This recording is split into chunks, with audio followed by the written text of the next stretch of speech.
Welcome back to the other side of the coin, ladies and gentlemen. It's Monday morning for me. I'm pretty certain all across the world, no one's yet reached Monday morning. Maybe some parts of the maybe New Zealand have reached Monday morning, but most of you guys are enjoying your Sunday evening. Hopefully, you guys are doing well. Today, we're going to talk about this special topic that has been on our mouths all throughout this particular season.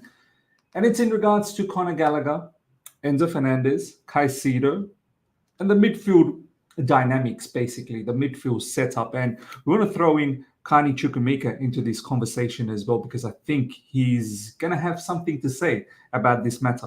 Now, we've got post the match against Fulham, we've got pundits, and it's not just one or two pundits, and pundits in match of the day as well, in the likes of Gary Lineker and so on and so forth, and many other pundits across the industry.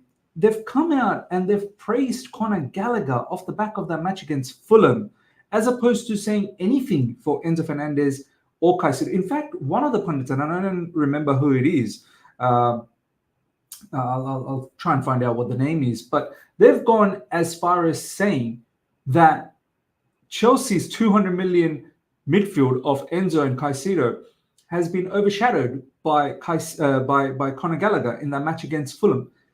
This is where, a player like Conor Gallagher, I tend to think, gets the heat or the hate at times because of this unnecessary praise that is not even warranted.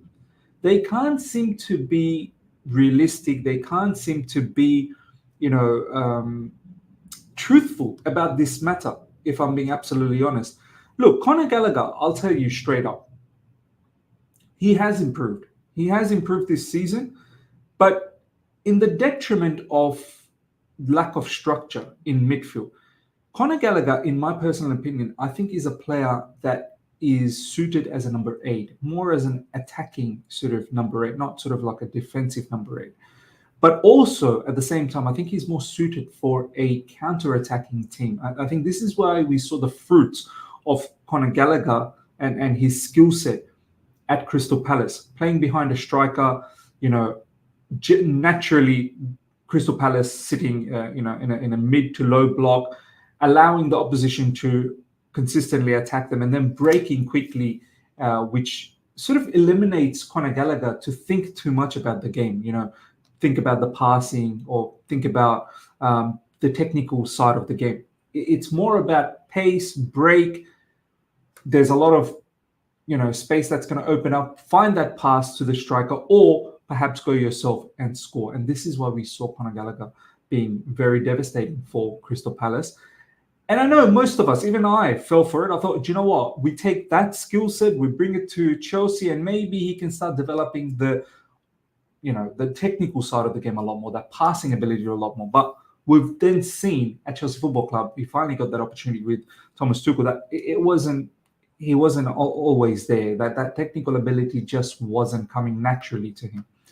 This season, Enzo Fernandez should always be sitting deeper, in my opinion. I think it's now all agreed and accepted across the fan base that his best position is deeper and then transitions into forward position. And I think it would be good if Enzo Fernandez and Caicedo built a chemistry together and really built that partnership in the double pivot. However, we've seen Mauricio Pochettino really favouring Conor Gallagher and wants to have Conor Gallagher as one of the mainstays. They even go as far as saying that he is the heartbeat of Chelsea Football Club. And that's fine. You can see what type of characteristics Mauricio Pochettino wants in a midfield: pace and power. So Conor Gallagher starts playing deeper along with Caicedo, and Enzo Fernandez is pushed a little bit further up. This is how we were playing up until the last couple of games, right? And what that setup, that dynamics created was that it really diluted Enzo Fernandez's game, because Enzo is now further up. He's not involved in the first phase. Sometimes he's involved in the second phase, but generally he's there in the final phase. In the final phase, you've got defenders right behind you. You've got to have the ability to turn your defender or drive into the half spaces and find those key passes. Whereas when he's deeper, he's got the vision of the entire field and he can ping those passes from deep or quick one-touch passes and progress further along the pitch, which is what we've seen recently from Enzo Fernandez. So it's diluted Enzo's game to the point where the fan base was saying, get rid of this guy. He's not worth it. He's not made out for the Premier League. And we saw last season under Graham Potter how effective Enzo Fernandez can be from deeper position, finding those key passes for Kai Havertz, for João Felix, and many more. He's a sensational footballer. We've already seen it for Argentina. We've already seen it for Benfica. And both those times, Enzo does play a little bit deeper, but as the game progresses from phase by phase, he progresses as well. So he's not static, staying as the deepest midfielder. So you've diluted Enzo's game. However, Conor Gallagher in that deeper position, because of his ability to run and cover a lot of ground, started to look better. And he's naturally combative. So he covers a lot of ground. He gets stuck into duels. He wins a lot of duels. He gets interceptions.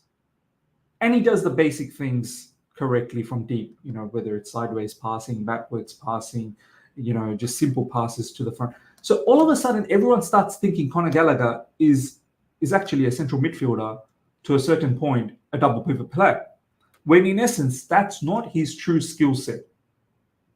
So everyone starts thinking that Conor Gallagher is exactly what is needed for us in that position, when in essence, you need more. You need far more than just being combative. When you're playing for Chelsea Football Club, you're going to come across teams that are naturally either going to have a mid to low block. Yeah, we've now seen players actually coming at us and attacking us and really pressing us high up. And even then, you need to be press resistant, which is something Conor Gallagher has shown many times that he's not. He's not entirely comfortable when he's getting pressed by a lot of players. He generally coughs up the ball. In those instances, you've got to have that natural ability to have one-touch passes, which Conor doesn't. So even though we started to think, because Mauricio Pochettino made us believe that he's far more suited at a deeper position, the honest truth is, against quality teams, and you don't even need quality teams, semi-quality teams, Conor Gallagher's game is going to be shown out. So now, in recent times, what has happened is Caicedo, and I guess I want to bring in Caicedo as well in this conversation. Caicedo at Brighton. Caicedo is another player that's getting so much heat from the fan base that, we got mugged. We paid a lot of money. We got mugged. That's not the same Caicedo we saw at Brighton. But you have to remember, Brighton had a system. There was a system at Brighton, from defense to midfield to offense. Every time Caicedo got the ball, he always had an option, 2 options, sometimes 3 options to one-touch pass it. At Chelsea Football Club, he just doesn't have that because there is no system in midfield. Because Mauricio Pochettino doesn't really worry about the system. He's more concerned about the pace and power in midfield. Break up the play, get the ball, release it early to anyone up front. Caicedo at Brighton, sometimes in the middle, would get boxed off by the opposition, and he would find a way to wriggle away and break through. He would have the options to pass, but he would also have the option to break through. Watch Caicedo at Brighton. It was a devastating midfielder. Whereas I think one of the issues is definitely not the lack of system in midfield, but not having the right players in and around him to have those one-touch passes. Sometimes he's looking for Conor Gallagher, but Conor Gallagher's not there. He's isolated.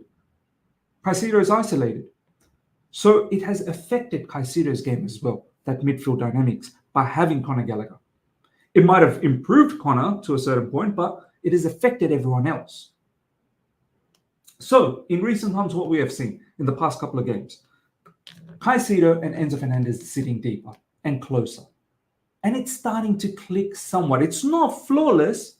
It's still got a lot of work to do, but it's starting to click. Caicedo is looking a lot better. He's feeling a lot more comfortable with one-touch passes to Enzo Fernandez.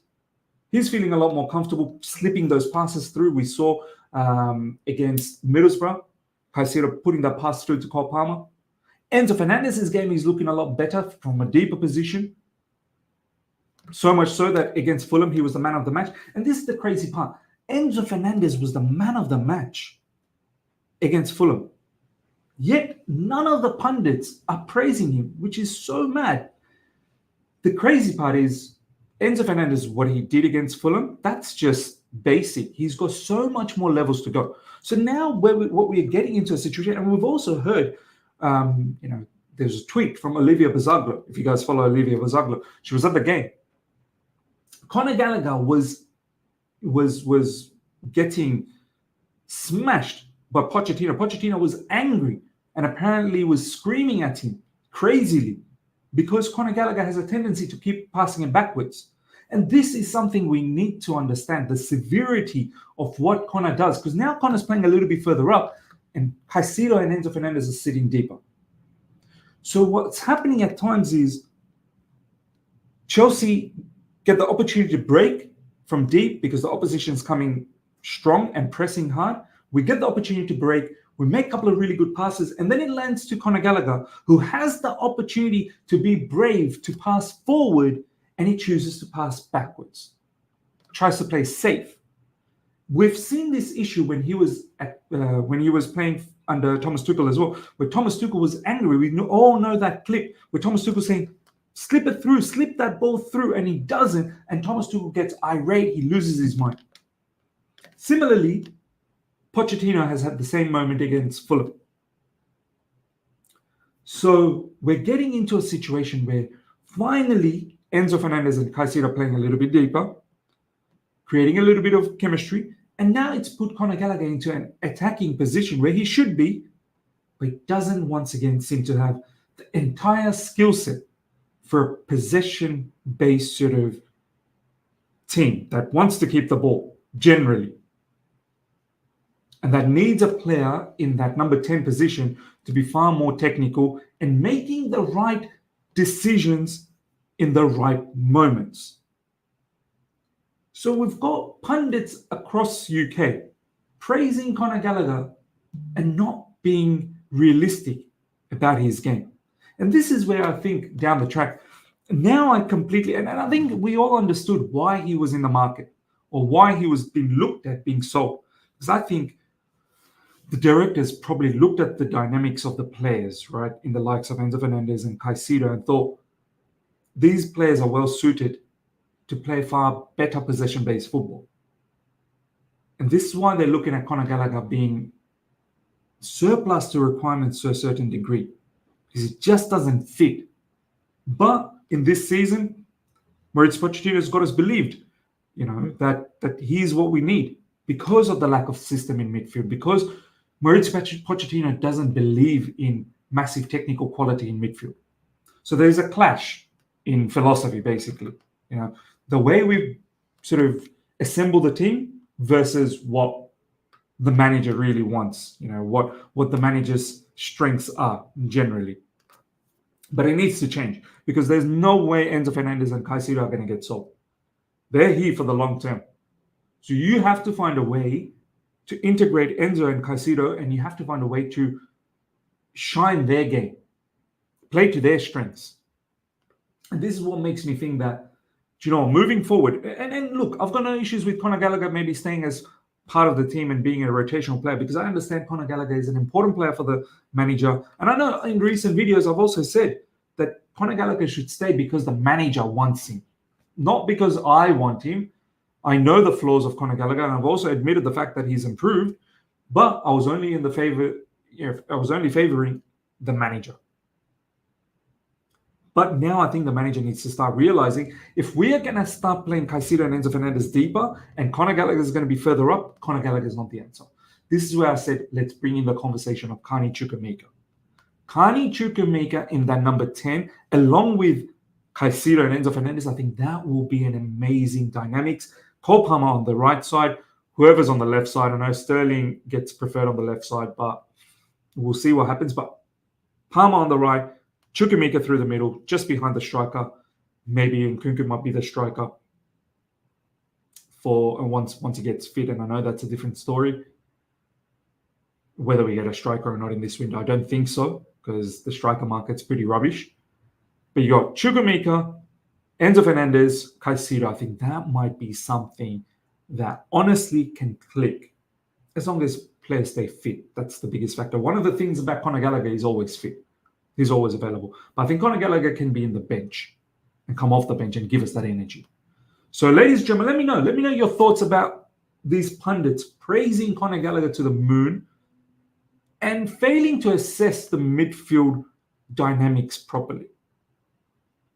I think ultimately what it needs to be is Conor's skill set does not suit the way we want to play or we perceive that we should be playing. Also, the manager needs to accept the fact this is how these lot of players should be playing, not how Pochettino wants them to play, because they're not suited to play the way Poch wants to play. They're suited to play more possession-based, more control, and having those technical abilities. And I think someone like Chukwuemeka will add goals up front. And Enzo Fernandez will find those passes to Chukwuemeka, to the striker, whoever that may. And I think Cole Palmer will cherish that as well on that right side. So ladies and gentlemen, let me know your thoughts about all of this in the comment section. What do you think about all this praise coming for Conor Gallagher? What do you think about the midfield dynamics? Do you agree with what I've said in regards to Conor Gallagher, in regards to Chukwuemeka, in regards to Enzo Fernandez, in regards to Caicedo? Let me know your thoughts in the comment section. Hope you guys have enjoyed this. Smash the like button if you're here for the first time. Subscribe. Hit the bell notification to stay in touch with all my content. Live streams will be back from tomorrow. Until then, everyone, take it and see you. Bye.